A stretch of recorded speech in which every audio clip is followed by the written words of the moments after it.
Very good morning to all my dear friends. मैं हूं Prashant Mawani. I hope you are doing good. आज Monday है, 15 मार्च है। आई एम श्योर आप सब ने बहुत अच्छे से अपना वीकेंड जो है वो एंजॉय किया होगा। मैंने भी किया और काफ़ी आराम कर लिया था। आई एम वेरी फ्रेश और आज मेरा एक बहुत ही फ़नी डे है। राइट, काफ़ी जल्दी उठ गया, लेक्चर की प्रिपरेशन सारी चीज़ें मैंने कर ली और रिकॉर्ड करने जब बैठा तब पावर कट हो गया। इस तो काफ़ी एक समथिंग जो मेरे कंट्रोल में नहीं है। ऐसी एक चुनौती, ऐसा एक चैलेंज से इस दिन की या फिर इस वीक की शुरुआत हुई है, लेकिन आई डिड इट। क्योंकि मैं सिर्फ आपको कोट्स बताता रहूं और उन कोट्स को मैं अप्लाई ना करूं तो इसका कोई मतलब नहीं है, इजंट इट? तो yes, thank you very much guys. You guys have been very motivating. आपको कोट एक्सप्लेन करते करते मेरे अंदर भी एक पॉजिटिव बदलाव जो है वो आ रहा है। So that's why thank you very much. Leap and the net will appear. एक छलांग तो लगाइए, एक कैलकुलेटेड रिस्क तो लीजिए। राइट, अपने कंफर्ट जोन से बाहर निकलने की एक छलांग तो लगाइए। राइट, आप गिरेंगे नहीं, और अगर गिर भी गए तो ऊपर वाला जो है, कुदरत जो है, वो आपको एक सेफ्टी नेट भी प्रोवाइड करेगी। But make sure, I am not talking about कि ब्लाइंड रिस्क लें।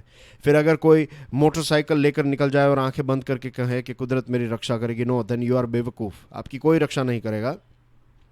अगर आप पढ़ाई कर रहे हैं या फिर आप बिजनेस कर रहे हैं या फिर जॉब कर रहे हैं, तो उस कंफर्ट जोन के बाहर निकलने के अगर आप प्रयत्न कर रहे हैं, right, so that is okay, that is fine. आपको लेट्स से आप कोई एक कंपनी में काम कर रहे हैं फॉर एग्जांपल, और आप दूसरी कंपनी में अप्लाई कर रहे हैं, तो ये रिस्क आपके दिमाग में रहेगा कि वहाँ पर जाकर कैसा काम मुझे मिलेगा, क्या वर्क है। तो ये रिस्क तो लेना ही है। बिजनेस की कोई ब्रांच डेवलप कर रहे हैं या फिर नया बिजनेस खोल रहे हैं, किसी एग्जामिनेशन की प्रिपरेशन के लिए आपने ये तय किया कि अब ट्यूशन क्लासेस इनाफ हो गया, अब मैं घर बैठकर पढ़ाई करूंगा, या फिर अब मैं इस शहर में जाकर ट्यूशन क्लासेस को ज्वाइन करूंगा। तो ये सारी चीज़ें जो हैं वो आपके कंफर्ट जोन के बाहर निकलने वाली बातें हैं। डियर फ्रेंड्स, काफ़ी इंटरेस्टिंग टॉपिक्स के बारे में बात करेंगे। हमने एक यूपीएससी स्मार्ट कोर्स लॉन्च किया है। ये कंप्लीट ऑनलाइन स्मार्ट कोर्स है। इसके सब्जेक्ट्स आप देख सकते हैं। कोर्स के काफ़ी सारे इंटरेस्टिंग फीचर्स हैं। डेमो वीडियोस देखना चाहते हैं, visit our website studyaq.com। Course के बारे में ज़्यादा जानना चाहते हैं, वेबसाइट के ऊपर सारी इन्फॉर्मेशन है।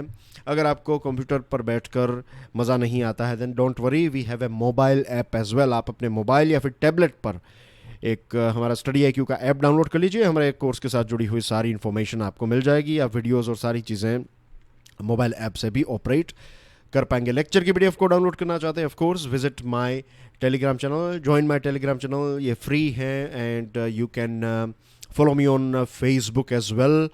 जो मैंने प्रश्न पूछे थे उनके आंसर्स आपकी स्क्रीन के ऊपर हैं। आज का पहला प्रश्न है जो इंदिरा स्वहनी केस है 1992 वाला, जिसको हमने डिस्कस किया था।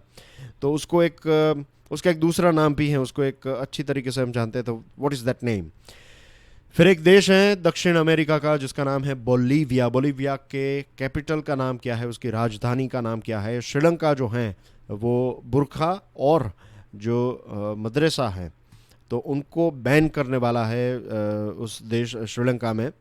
तो उसके लिए वो एक कंट्रोवर्शियल लॉ लेकर आने वाला है। उस कंट्रोवर्शियल लॉ का नाम क्या है, बताइए।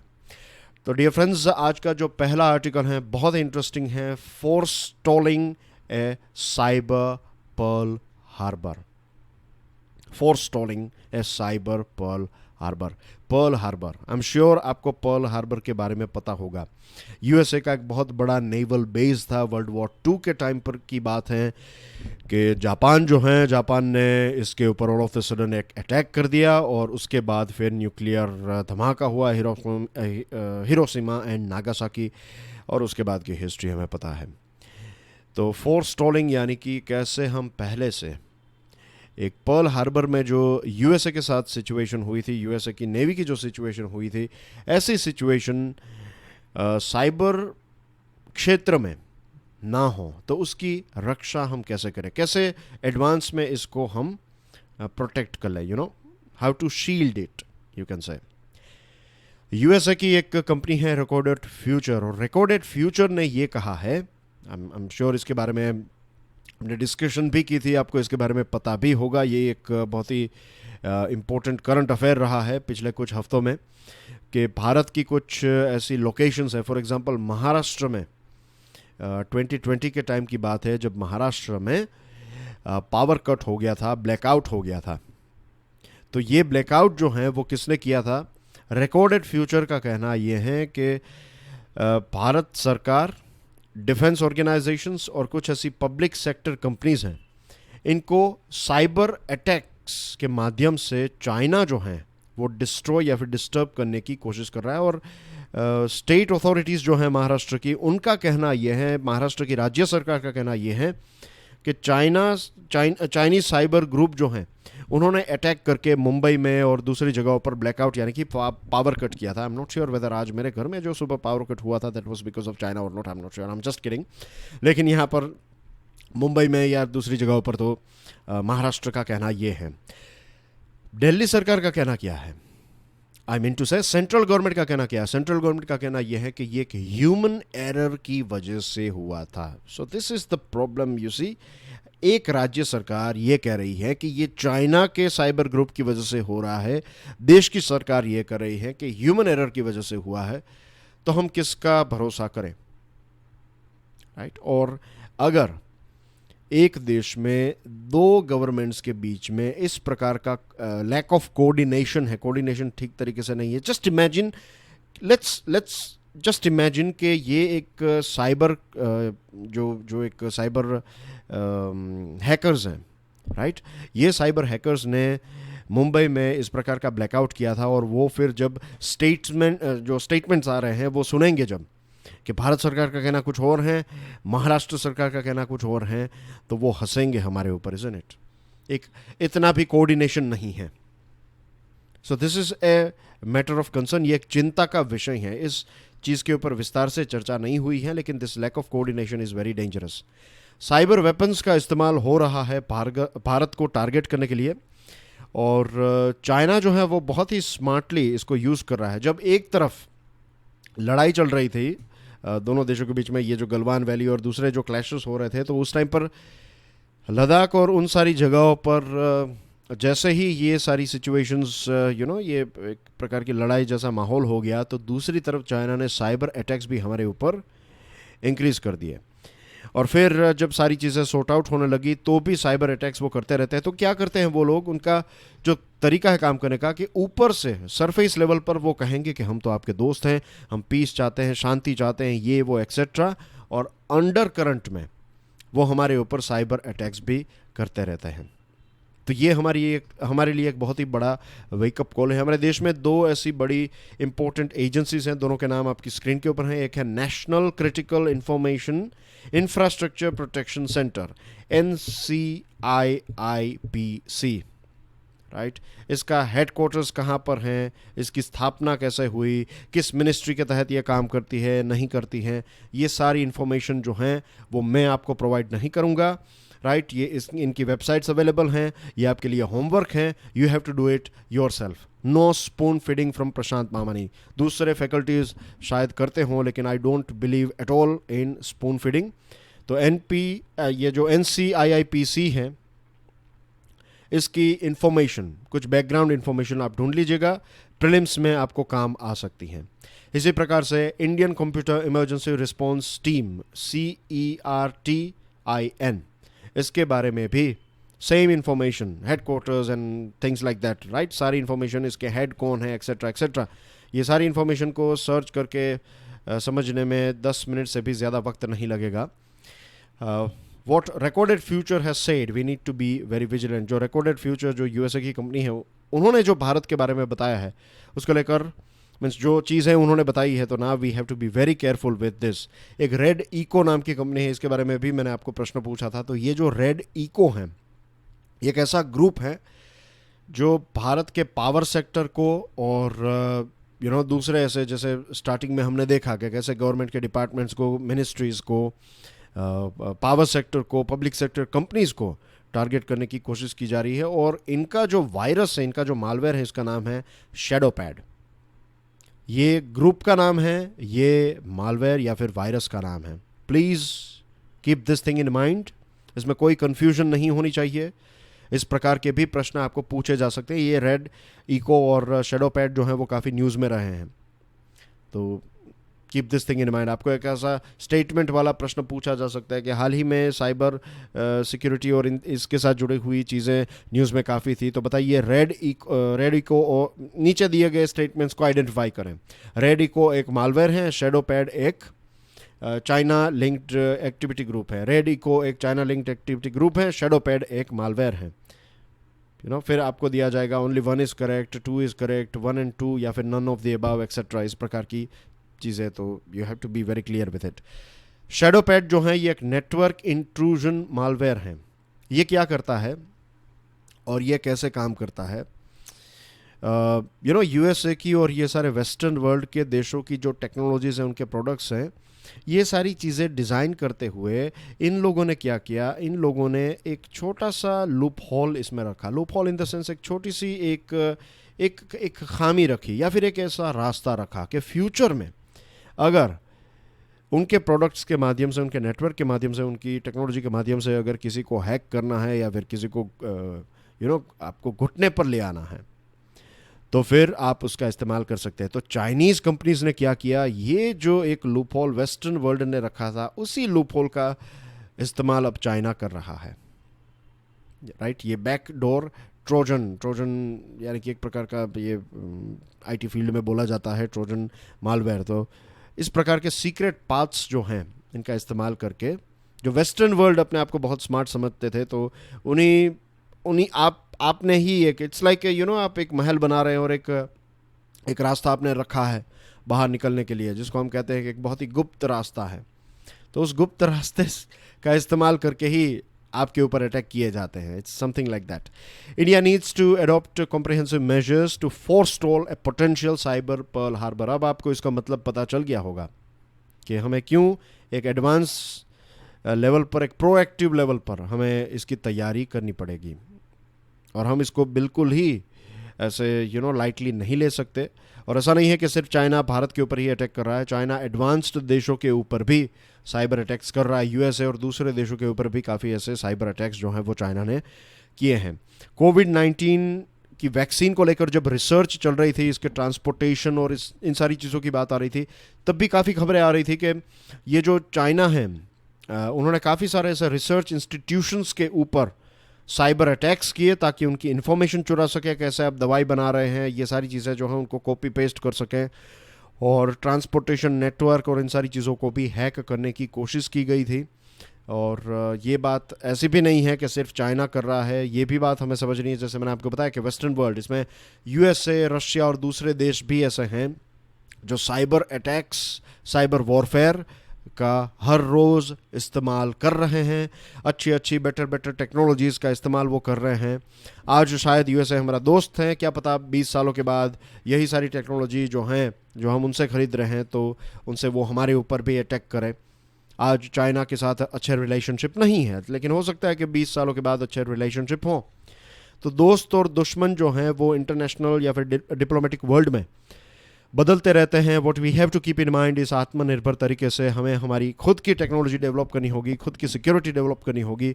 यूक्रेन में जो हुआ था, रशिया ने जो अटैक करके यूक्रेन में लाइट बंद कर दी थी, इस प्रकार का ब्लैकआउट क्रिएट किया था, तो ये पूरी दुनिया के लिए एक एग्जाम्पल है, खास करके भारत के लिए। यूएसए के प्रेसिडेंट ने अभी जो कोविड-19 रिलीफ बिल रिलीज़ किया है, तो उसमें $10 बिलियन के एक अमाउंट रखी गई है, और उसमें साइबर सिक्योरिटी को भी उन्होंने ऐड किया है। शी जिनपिंग के तहत जो चाइना है वो ऑथोरिटेरियन है, ग्लोबल एम्बिशंस है चाइना के, और टेक्नोलॉजी में चाइना अपने आप को बहुत आगे ले जाना चाहता है। चाइना ने भी एक बजट, जो चाइना का 2021 डिफेंस बजट है, जिसको लेकर मैंने आपको प्रश्न पूछा था, तो $2009 बिलियन का ये बजट है। और इस बजट में एक स्ट्रेटेजिक सपोर्ट फोर्स को काफ़ी एक जोर दिया गया है, और ये साइबर वॉरफेयर और इन सारी चीज़ों के साथ जुड़ी हुई एक फोर्स है। तो दुनिया के ये सारे अटैकर्स जो हैं, ये अपने आप को अटैक्स के लिए और सोफिस्टिकेशन लेवल में और ज़्यादा इंक्रीज़ करें, तो we have to as a defender, और फिर कई बार आपको भी अटैक्स करने पड़ेंगे। तो इन सारी चीज़ों के लिए हमें तैयारी दिखानी होगी। जिस प्रकार से चीज़ें चल रही है, I don't think so it is satisfactory. Future force for future wars, और एक और चीज़, right, coordination is the key. State और सेंटर के बीच में कोऑर्डिनेशन, दैट्स वेरी इंपॉर्टेंट।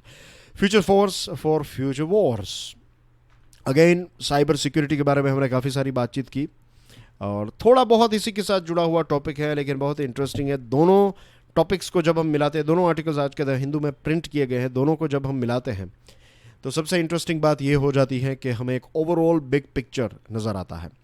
तो अभी गुजरात का जो केवड़िया है, केवड़िया में नरेंद्र मोदी जी आए थे और वहाँ पर जो हमारे मिलिट्री के टॉप कमांडर्स हैं उनको एड्रेस करते हुए प्राइम मिनिस्टर साहब ने ये कहा है कि हमें हमारी मिलिट्री जो है उसको एक फ्यूचर फोर्स में डेवलप करना होगा, राइट। और टेक्नोलॉजिकल लैंडस्केप, जिस प्रकार से टेक्नोलॉजीज़ चेंज हो रही हैं, तो उस हिसाब से हमें अपने आप को, हमारी फोर्सेस को और ज़्यादा रोबस्ट या फिर और ज़्यादा एडवांस बनाना होगा।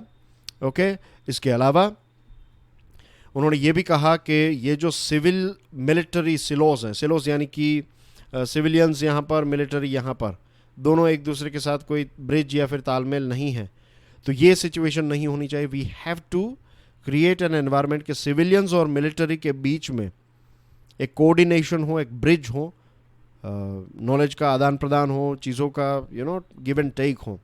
तो इस प्रकार की चीज़ें, और जो लेगेसी सिस्टम है, जो पुरानी सिस्टम्स हैं कुछ, तो उन सारी सिस्टम्स को हमें ड्रॉप करके future force for future Wars इसके लिए तैयार करना होगा। अब ये क्या है, इसके बारे में भी बात करेंगे। Now the thing is dear friends, एक बहुत ही इंटरेस्टिंग चीज़ आपको इस आर्टिकल में पढ़ने को मिलती है, वो ये है कि पहले के टाइम के, देखिए युद्ध तो डिफ़िकल्टी हैं, युद्ध तो डिफ़िकल्ट थे ही, युद्ध कोई करना आसान बात नहीं है। आज हम जब देखें, आज हमारे पास जो टेक्नोलॉजी है उसको आप पूरा नहीं टेक, कोई एक 10,000 की फ़ौज है और वो तलवार लेकर आपके ऊपर अटैक करी और आपके पास लेट्स से सिर्फ 100 लोग हैं, सभी के पास ऑटोमेटिक मशीन गन्स हैं, आप जीत जाएंगे। इट्स वेरी इजी, वो पहुंच ही नहीं पाएंगे आप तक। You will just start destroying them अगर आपके पास automatic machine guns and things. तो आज की टेक्नोलॉजी को पास्ट में ले जाएं, then yes you can easily win it, लेकिन फ्यूचर की टेक्नोलॉजी जब आएगी तो आज का ज़माना बहुत ही पीछे लगेगा। तो पहले जो चीज़ें थी वो ये थी कि पहले युद्ध जो हैं उसको डिफाइन करना, युद्ध करना नहीं, युद्ध को डिफाइन करना इजी था। आपको एग्जैक्टली पता था कि आप युद्ध की सिचुएशन में हैं या फिर पीस की सिचुएशन में हैं, किस पर्टिकुलर देश के साथ, किस राज्य के साथ, किस दूसरे राजा के साथ आपका युद्ध हो रहा है और कहाँ पर हो रहा है, ये आपको पता होगा। ये क्या आर्मी लड़ रही है या फिर आर्मी और नेवी दोनों, या सिर्फ नेवी लड़ रही है, ये चीज़ें आपको पहले पता रहती थी। लेकिन आज के जो युद्ध हैं वो हैं hyper, hybrid, compound, non linear, fourth generation, next generation, contactless, ये साइबर अटैक्स और ये सारी चीज़ें। What is that? It's a sort of proxy war. ये एक कॉन्टैक्टलेस, कहीं दूर बैठे बैठे बटन्स दबाए किसी ने और यहाँ पर करोड़ों अरबों रुपए का नुकसान हो गया। Such being the unpredictability, how do you modernise a force and make it ready for the future? इस प्रकार की अनप्रेडिक्टेबिलिटी के ज़माने में हम जी रहे हैं, तो कैसे हम अपनी फोर्स को मॉडर्नाइज करें? इसके लिए cutting edge technology, new operational concepts. Operational concepts का मतलब ये होगा कि लेट्स से ड्रोन्स, तो ड्रोन्स का इस्तेमाल आप डिलीवरी के लिए करते हैं, सामान को यहाँ से वहाँ, ब्लड को कहीं पर इमरजेंसी में पहुँचाना है, then you can use drones. इसके साथ साथ कहीं पर बॉम्ब गिराना है, then as well you can use drones. तो न्यू ऑपरेशनल कॉन्सेप्ट्स, और बेस्ट ऐसे ह्यूमन रिसोर्स हैं, ऐसे लोग जो हैं टैलेंटेड या फिर आउटस्टैंडिंग जो व्यक्ति हैं, तो उनको डिप्लॉय करना। फिर रोबोटिक्स और autonomy, miniaturisation, big data, advance manufacturing, machine और ह्यूमन बींग्स मिलकर काम करें, ये सारी चीज़ें हैं, राइट। इसमें और ज़्यादा मुझे डीप जाने की आवश्यकता नहीं, you know how it works, and थोड़ी बहुत इमेजिनेशन का हमें इस्तेमाल करना। बहुत सारी फिल्मों में ये सारी चीज़ें हमने देखी है। लेकिन इसके कुछ आई थिंक जो मेन ड्राइविंग सीट हैं, डिसीजन मेकिंग सीट है, of course we can take help of machines, लेकिन ह्यूमन टच जो है, ह्यूमन डिसीजन जो है वो डेफिनेटली होना ही चाहिए। वरना फिर होगा ये कि ऑटोमेटिकली अगर आपके मशीन्स ने, आपके रोबोटिक्स ने किसी के ऊपर, किसी देश के ऊपर अटैक कर दिया, तो ये आपकी टेक्निकल एक्शन की इम्पैक्ट स्ट्रेटेजिक भी हो सकती है। तो ये फ्यूचर है, और कैसे हम मिलिट्री के लिए या फिर फोर्सेस के लिए कैसे सिविलियंस को, ऐसे टैलेंटेड लोगों को कैसे हम ऑन बोर्ड ला सकते हैं, ये सारी चीज़ों के बारे में हमें सोचना होगा। शायद यही चीज़ जो है वो प्राइम मिनिस्टर साहब कहने की कोशिश करें when he said that breaking of civilian military silos. फिर है सैल्यूटरी रिमाइंडर, ये इन्फ्लेशन के साथ जुड़ा हुआ एक टॉपिक है। 31 मार्च यानी कि ये जो साल है इसका, ये फाइनेंशियल ईयर जो है वो अभी 2 हफ्तों के अंदर ख़त्म हो जाएगा। आज हम 15 मार्च में तो हैं ही, राइट। तो we got what 15-16 days to go. Consumer price index की बात करें, रिटेल इन्फ्लेशन जो है वो अभी आंकड़ा आया, इट इज़ 5.03%। फरवरी में रिटेल इन्फ्लेशन पिछले 3 महीने का सबसे हाई था, 5.03%। और नेशनल स्टैटिस्टिकल ऑफिस ने इस डेटा को रिलीज़ किया। फूड और फ्यूल कॉस्ट जो है उसकी वजह से इन्फ्लेशन काफ़ी ज़्यादा रहा। इसमें पल्सेस जो दालें हैं, एडिबल ऑयल है, उनकी प्राइस काफ़ी ज़्यादा रही। और प्रोटीन, मीट, फिश, एग्स, ये भी डबल डिजिट में इसकी प्राइस रही। फूड और बिवरेजेस को अगर हम ऐड करें तो टोटल सीपीआई में 54.2% ये दो चीज़ों का है, फूड एंड बिवरेजेस। तो अगर फूड एंड बिवरेजेस की प्राइस ज़्यादा होती है तो ओवरऑल 54% इसका वेटेज है आउट ऑफ 100, 54%। तो यू कैन इमेजिन कि ये ओवरऑल सीपीआई जो है वो इंक्रीज ही होगा, यानी कि महंगाई जो है वो इंक्रीज होगी। और ऊपर से पेट्रोलियम की प्राइसेस भी all are feeling this pinch, isn't it. हमें एक चुभन हो रही है इसकी वजह से कि पेट्रोल की और डीजल की प्राइस जो है वो 85, 90, कई जगहों पर हमारे देश में 100 रुपीज़ भी पहुंच गई है। तो ये सारी चीज़ों की वजह से इन्फ्लेशन जो है वो काफ़ी ज़्यादा है। अब सरकार को इसको कम करने की कोशिश करनी चाहिए। फाइनेंशियल न्यूज़ की बात करें तो मैसेजिंग ऐप, हमारा मैसेजिंग ऐप कौन सा, व्हाट्सएप और फेसबुक, इन सारी कंपनीज के ऊपर एक फोर्स बढ़ता जा रहा है सरकार का। ट्रेसिबिलिटी की डिमांड बढ़ रही है। और भारत सरकार ने ये कहा है कि हम ये जो डेटा आपसे मांग रहे हैं तो इसका हम दुरुपयोग नहीं करने वाले हैं। What we need this meta data for first originator.